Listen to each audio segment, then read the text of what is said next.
Beating by Deja. Chapter 20. Lee woke up in the dark of the morning, a warm weight at his side, and the soft sound of a bear breathing nearby. He felt comfortable, as a person only can in that space of time between waking up, finding oneself in a luxurious bed and surrounded by the peace and quiet of sleeping loved ones, and the time when one actually has to get up. He felt Hester stir at his side, a second warm spot closer to his feet and well out of the way of the larger warm spot cuddled against him or any chance of accidental touching. She was content, too. Lee could just sort of tell, like when they were alone in the sky watching the blazing glory of the setting sun while the cool winds whipped at hair and fur and the world spread out forever beneath them. There were times and places when it was just enough to be alive. Of course, it could not last. Even if all remained peaceful in the room, Lee's own thoughts intruded. This was the day he would be returning Lyra and Pan to their father. This might well be the last time he saw them, should the father take offense in Lee's methods of guardianship that had been so utterly botched as to not only nearly get his daughter killed on several occasions, but had also nearly killed himself as well. He still felt the stiffness in his limbs, the ache of not quite fully healed bruises alongside the discomfort that comes when muscles go unused for too long during a convalescence and then are called upon once more. He also felt the discomfort of an overly full bladder, something pressing enough that he was going to have to shorten this final peaceful moment sooner rather than later. The hotel had a distinct chill to it away from the blankets piled over the bed. Lyra might have been thrilled to be staying in a castle, but certain architecture was at a disadvantage in keeping the elements at bay, and stone walls with deep inset windows were not ideal. Lee had had more comfortable stays at far less grand locations than what their rooms aspired to be. Lee pulled away from the bed's warmth with great reluctance, feeling the chill of the morning beneath his feet even through a pair of thick socks and the intricately yet somehow also generic woven carpet across the stone floor. Hester insisted on being carried like the spoiled hare she was, and Lee pretended to be annoyed as he gently picked her up, not having a pocket handy in his nightclothes.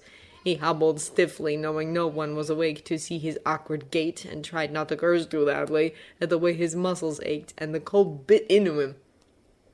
He meant to take care of his business and hurry back to bed. His movement must have disturbed the peaceful rest of his companions, however, because by the time he was drying his hands, he could hear the soft sounds of people moving about, and when he returned to his comfortable nest of blankets, both Lyra and Iorek were wide awake. "Good morning, Mr. Lee," Lyra greeted him, far too wide awake in Lee's opinion for the hour of the morning, and it was clear there was to be no going back to bed. "Morning, darling," Lee answered, walking across the room with far more care than he had left it, now that he had an audience to see him show signs of stiffness or soreness. "Did you sleep well, Lee Scoresby?" asked Iorek, giving him a penetrating look, as if he could see that Lee was stiff and sore no matter how carefully Lee walked. Lee would not be surprised if Iorek could smell it on him somehow, or perhaps hear Lee's joints creaking. "Like a baby held to its mama's breast," Lee answered with more joviality than he truly felt. It was not just the stiffness he was trying to hide, which would likely be walked off shortly. It was all that was to come on this day. This was the day he would stand before Lord Asriel and say, "Here is your daughter, I got her to you." This was the day of goodbye. But Lyra was clearly not yet anxious, more interested in seeing all the attractions of the room that she had noted the night before than in what was to come, and Lee was not about to bring down her spirits. The anxiety came. All too soon Anna Koskinen joined them, through a door Lee was quite certain he had locked, and told them she had ordered breakfast. Lyra took one look at her and at once went from exuberant and interested to withdrawn and silent. The witch did not notice, just smiled at all of them and led the way to a small feast. The hotel staff was utterly polite in that stiff kind of way that always made Lee want to misbehave and do something ridiculous just to get a real reaction. He stifled the urge this morning in favor of easing Lyra's sudden bout of nerves, sharing a story about a breakfast of the past, which ended with Lee half naked and babbing out a window. For reasons entirely unlike what one would suppose would lead to that, largely to do with syrup spillage, the unfortunate placing of a rather expensive vase, and the rather irate owner of said vase. and husband to a woman who had shown all too much interest in Lee's lost shirt. And what did I have to do after diving out the window? Lee asked, and it was Hester who finished the story, saying, The fool made the perfect escape, doing a dive to make you proud. I didn't have to turn around, clamber right back up the window, and grab me before we could make our escape. And Mr. DuPont was staring right at us all the while, a vivid red as I ever saw, and the girl just sitting at her place sipping at her tea, like it was some kind of show. The story did the trick, and Lyra was perfectly relaxed as she ate twice as much as the girl her size looked capable of, sharing her own ridiculous story between mouthfuls, something about her friend Roger, and a trick played on one of the cooks. Then the meal was over, and everyone took their time at making themselves presentable, or as presentable as one can be without access to a splendid wardrobe. At any rate, they made themselves clean and had on clean clothes, and Iorek had sewn up whatever new holes managed to adorn the nicest of the wardrobe they did have. And all that while, Lyra went quieter and quieter, and Lee could not find it in himself to bring her out of it because he was facing much the same attack of horribleness. He felt like he was dressing himself for the gallows. Anna Koskinen was, of course, in perfectly high spirits. First, she was very appreciative of the breakfast meal, and the servant who brought it to them. Then she was very interested in Lord Asriel, and hoped he would be interesting once again, now that he had Lyra. It did not help that her clothes, what little she bothered to wear, perfectly suited her, had no tears or patches whatsoever, and even the bath she had luxuriated over was more for fun than need. At least she did not try to join Lee in his bath. She might be oblivious and have zero boundaries, but she did not push where no interest was granted. If anything, she was now trying to cozy up to Iorek. Do try this water. It is divine, she purred at him.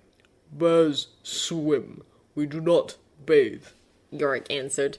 Probably too hot for him anyway, Lee pointed out. It was easy for them to all join in the conversation, seeing as Anna Koskinen did not see the point in closed doors. Lee took a moment while Anna Koskinen was fussing with Lyra's hair to whisper to Iorek. What exactly do we do when they present the bill? He wanted to know because Anna Koskinen might have gotten them a stay at the hotel, but sooner or later someone would want paying, and hot water, good food, and a fine room, all cost probably more than Lee was accustomed to making in a year. And a remote hotel like this one probably had muscle to back it up when the time came. It was the kind of out-of-the-way place that did not bother with the law when it meted out justice. I will have the bill sent to Svalbard, Iorek answered. And if they protest they want the money right off? Lee asked. Then they shall not get it, Iorek answered with the simplicity of a bear. It only half eased Lee's worries on that matter, particularly as Lee was not in the habit of letting someone else pay his bill. You know they'll inflate it something awful, was all Lee grumbled, though, because what could he do about it? He could pay Iorek back by being his companion and friend, but he was short on funds when it came to literally paying him back. And then there were no more excuses to not take Lyra the rest of the way up the mountain to her father. Leaving the hotel did have one slightly nervous moment when it was quite clear they might not be coming back. Lee was not leaving anything important, so they more or less repacked their bags and left with all they had come with. And none of the hotel staff seemed quite inclined to go up to an armored bear or a witch and demand something so crass as compensation for their stay. But it was clear they wanted paying, and the gathering of strong men with fierce demons that was slowly congregating in the lobby spelled trouble. "Will you be staying another night?" was asked in a ridiculously polite tone. Perhaps, Iorek answered. We are going out now. We will know if we desire to return before night falls. Or they might be needing a faster exit out into the wilds, Iorek did not say. "Would you be interested in settling your bill now, sir?" asked the same polite man, sounding so utterly and ridiculously polite, in fact, that Lee was sure the poor man was actually terrified and hiding it behind stiff politeness. "It will be settled later," answered Iorek. Iorek sounded unconcerned as anything, but Lee knew the bear was having fun at the man's expense. Iorek, put him out of his misery, Lee scolded, because they did not need Iorek's sense of humor getting them into a fight on this morning. Giving Lee an innocent, wounded look that Lee did not fall for a moment, Iorek said, As I said, it will be settled later. You may send the bill to Svalbard. The debt will be paid. None of the hotel staff looked convinced, but they did not look inclined to make a fuss, and Lee was not sure which of the two they eyed harder, Iorek or Anna Koskinen, who was casually lounging on her bow, some few feet up in the air. The humanless bird demon perched on the bear also got a few stares. Very good, sir, was the polite reply, and they were allowed to depart with all their thanks. It took a couple of hours to get to the lab where Lord Asriel was reported to work, and that was with both a clear path and a witch who knew the way. Lee was allowed to walk for half the distance, letting his stiff muscles stretch beautifully before an increasingly nervous Lyra was deposited almost in his lap back on the cart, and whatever annoyance he had at being made to ride was overridden by the child's clear need of calming.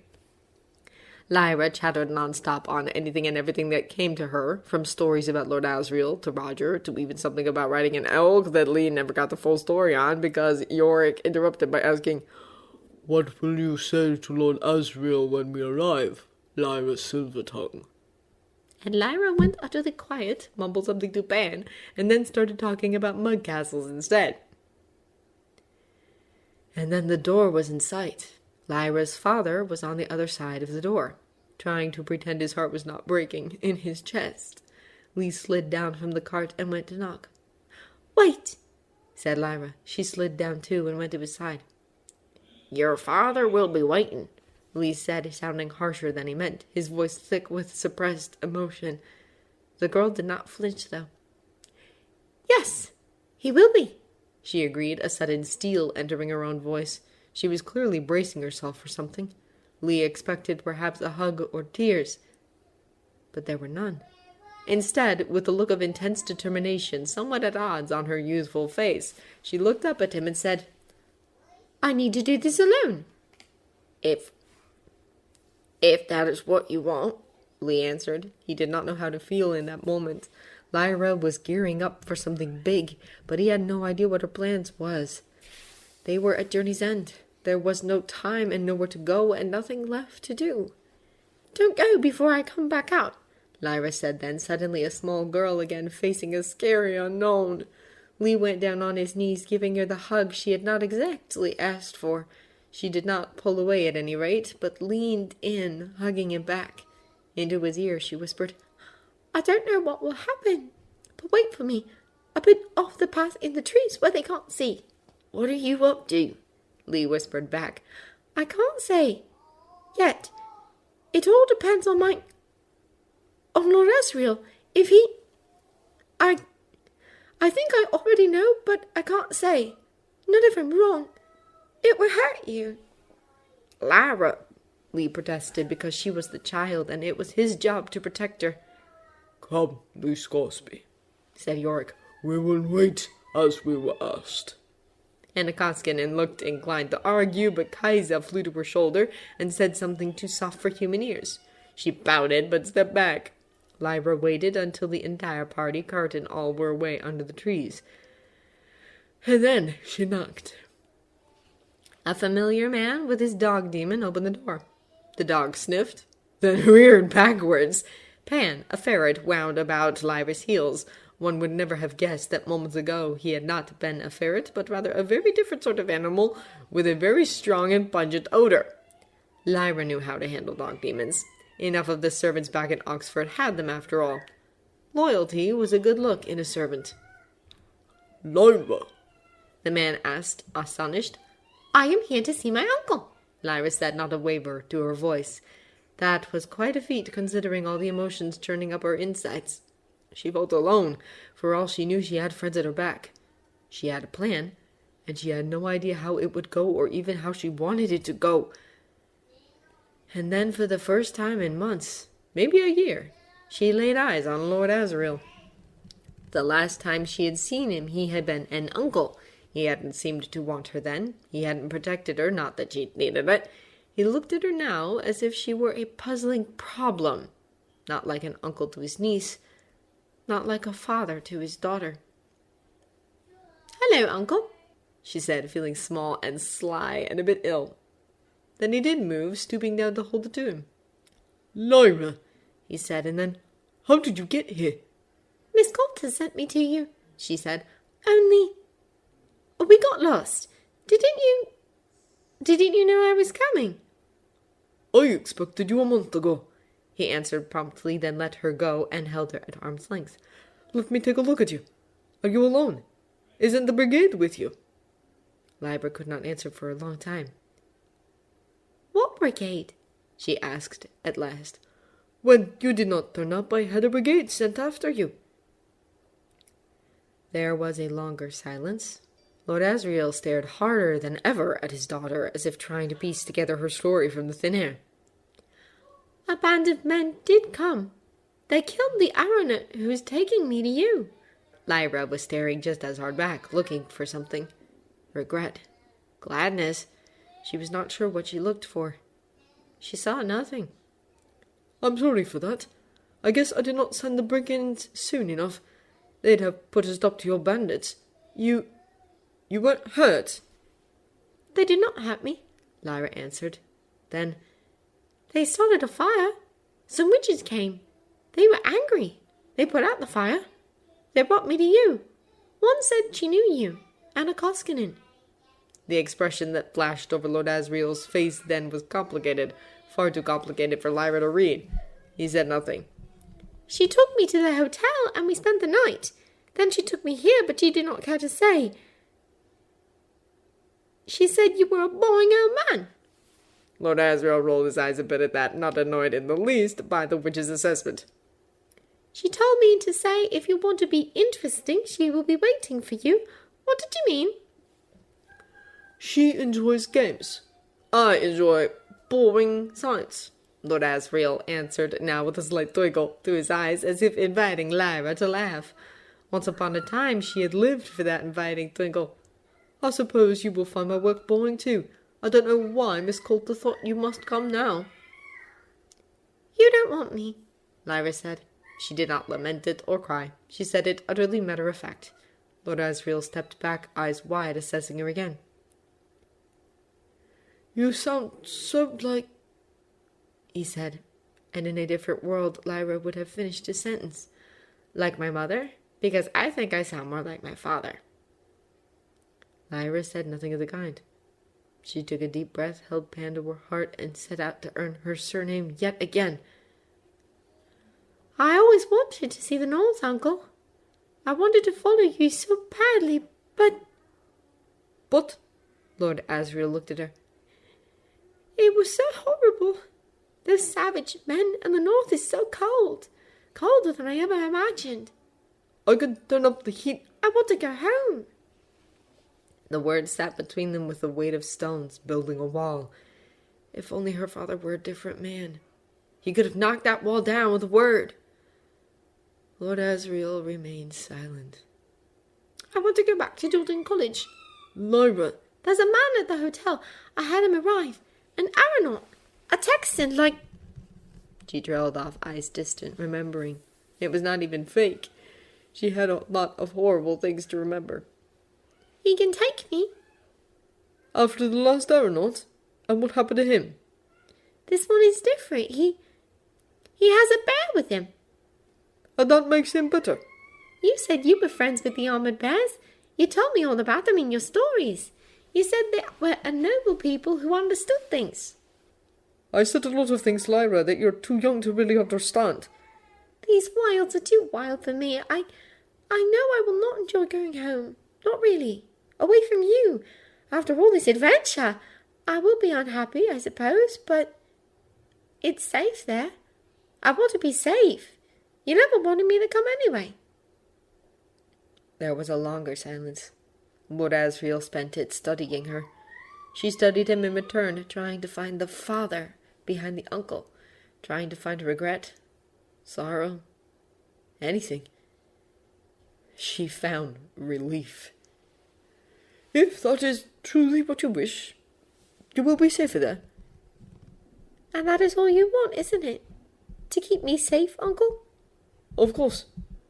Lyra felt the sting of tears, pushed more from anger than anything. Because it was not supposed to work. Because her father was supposed to be a different man. He was supposed to want her. He was not supposed to have sent brigands. But maybe he did want her in a way.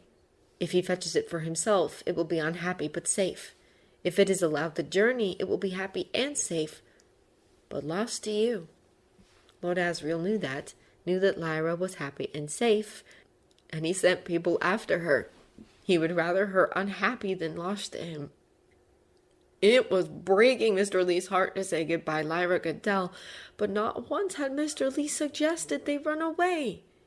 He did what was best for Lyra. So she told Lord Asriel what he needed to hear.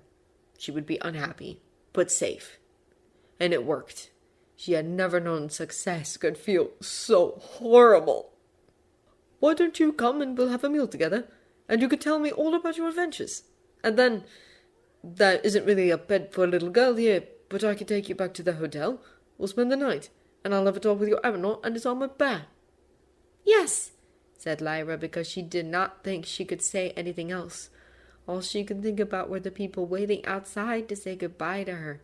She wondered if Hester's ears could hear all that had passed. She had worried about that. She couldn't tell them her plan, because what if Lord Asriel was pleased to see her? What if he had nothing to do with those awful men who hunted them? What if... Perhaps Lyra had still held hope after all. He was hers. Her blood. Her father. He sent the men who almost killed Lee Scoresby. He had as good as said it. Lyra was not stupid. She'd heard enough of the conversation between those men to piece it together. But she had hoped she was wrong. She was still a foolish child, after all. The meal was rushed and awkward, with Lord Asriel hopping up every other minute to attend to something or other. She remembered that about him, too. He had wonderful stories, and she had thought him the most wonderful of men. Busy had meant important to her once upon a time. He was an important man doing important things, and it was kind of him to take the time to talk to her. Kind men do not send brigands to keep their daughters safe but unhappy. Lyra ate as much as she was able to force down her throat, did her best to appear at once relaxed and tortured, like a little girl who trusted her uncle but wanted her safe home. She held on to the act as long as she could, and then, while Lord Asriel was busy once again, she mumbled something about needing the water closet and darted outside. She ran for the trees. They were there. They had not left. She did not know until that moment that she had feared them gone. But then she was in Lee Scoresby's arms, and Iorek was warmth and strength and gentleness at his side, and Anna Koskinen was staring at her, a bird on each shoulder, as if she were slightly confused and slightly impressed. "It's all right," Lyra said, crying all the tears she had refused to let out before. "It's all right. He's going to let me go with you. We can go anywhere together. We can be together." "Lyra," Lee said, sounding hesitant and far too adult, like he was about to be noble and sacrifice all their happiness for the right thing. "Oh, don't pretend it ain't what you want, Lee," Hester said, and she hopped over to where Pan, a hare himself, was huddled at Lyra's side. Gently, careful to come nowhere near the human, the larger hare brushed against Pan. There was the sound of a snapping twig. Between Hester, Pan, and Iorek, and two sharp-eyed birds and a winch, their band should have been impossible to sneak up on. Perhaps some of their party thought the meeting necessary. Lord Asriel was looking at them, his expression inscrutable. "Asriel," Anna Koskinen purred, all sensuality and interest. "I believe I found your missing package." Hello, sir," said Lee Scoresby, holding out a hand. This is the Texan aeronaut I met in the hotel," said Lyra quickly. "They followed me to make sure I got in safe." Lord Asriel stared Lee Scoresby in the eyes, and Lee Scoresby stared back. Asriel took note of the bruising still evident across Lee's face, of the protective way the bear hovered at his side, of his own daughter's tears. "I'd already lost her, hadn't I?" said Lord Asriel. "Even before I sent the brigands." Lee Scoresby did not answer. There was a lot he wanted to say. How could you let her go? being at the top of the list, perhaps followed by, "How could she not be the most important thing in your life?" He probably should have had a "How dare you!" in there for all that had happened to him and Hester. But he said nothing. "My work is important," said Lord Asriel in answer to all the things Lee did not say. "More important than her?" asked Lee. "No," answered Lord Asriel, which was perhaps the right answer, except he was not finished. "No, but my work is important. She was better off where she was. Safe." He keeps me safe, Lyra put in, standing defiantly in front of Lee Scoresby. He wants me. Lord Asriel looked at Lee Scoresby. "I do," Lee answered the question not asked. "I don't steal what is not mine, but I do." There was a very long moment of silence. "Lyra," said Lord Asriel, "I am entrusting you to the care of this man that you met in the hotel, and—" "Iorek Byrnesson," Iorek said, "King of Svalbard." There was a longer silence, and then Lord Asriel was laughing. "Yes, I'm the king of the Pansbjorn. Go on home to your safe cottage. I will visit you there." And he was not laughing anymore. Is that what you want to happen? Lyra asked, young and uncertain, not acting anymore.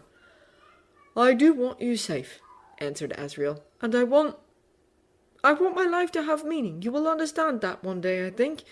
You will do great things." Because I come from greatness? Lyra demanded, and she waited to hear it. "Because you are my daughter, because I believe in you." "Because you have a drive to get exactly what you want," answered Asriel. "Like a woman I once knew. Like me." There was a longer silence. Lord Asriel looked down on her, fond and proud. He likely did not ever realize that this was the real moment he lost her. "Yes, uncle," said Lyra. As Anna Koskinen would tell the story later, they then turned and left back into the wilderness, a maid family leaving behind Lord Asriel to his work. In actual fact, they did not leave for over a month. In the first place, Lee Scoresby's balloon still needed fixing. Lord Asriel paid. Lord Asriel spent some of that time with his daughter. She allowed it, still searching for something in him that he could not seem to give. She continued to call him uncle. If he knew that she knew better, he never let on. Some of the time talking with King Iorek, forging a connection with the Pansbjorn, a people who, unlike the Magisterium, did not care what scientific discoveries he was on the verge of uncovering. Lord Asriel was good at getting what he wanted. Lee Scoresby healed. And Lyra was angry and happy. She did not forget what Lord Asriel had done. Or almost done. Lord Asriel never fully understood what he had lost, even when the day came for the balloon to take flight with him on the ground, and Lyra's family with her rising into the sky. Anna Koskinen may or may not have had some fun as well. At any rate, not enough fun to keep her. She and Iorek left almost 2 full weeks before the others. Kaisa stayed until the balloon rose, then went his own way as well to report all that had passed to his human. Lyra did not look behind until Lord Asriel shrank away into nothing beneath them. She looked up to where they were going. She had all the family she needed around her. And that family did actually return Lyra to Jordan College eventually. They just did not stay. Or not for more than a visit. In the end, Lyra may or may not have been safe. But she was happy. Iorek did have to return home eventually. But he had some friends who visited quite often. And he sometimes would take a turn in the sky with them. Lee Scoresby knew what it felt like to be beaten. But as the wind swept his hair, and a lithe young child leaned out, and another child grabbed at her from behind and said, "Careful, Lyra!" And all the world spread beneath them, the clouds on fire in the setting sun, he knew he'd take every beating if it meant he could have this. Because this was a win. End of Beating by Deja. If you enjoyed this recording of the content, feel free to leave a comment below or a review at the original from the link in the descriptions. Thank you for listening.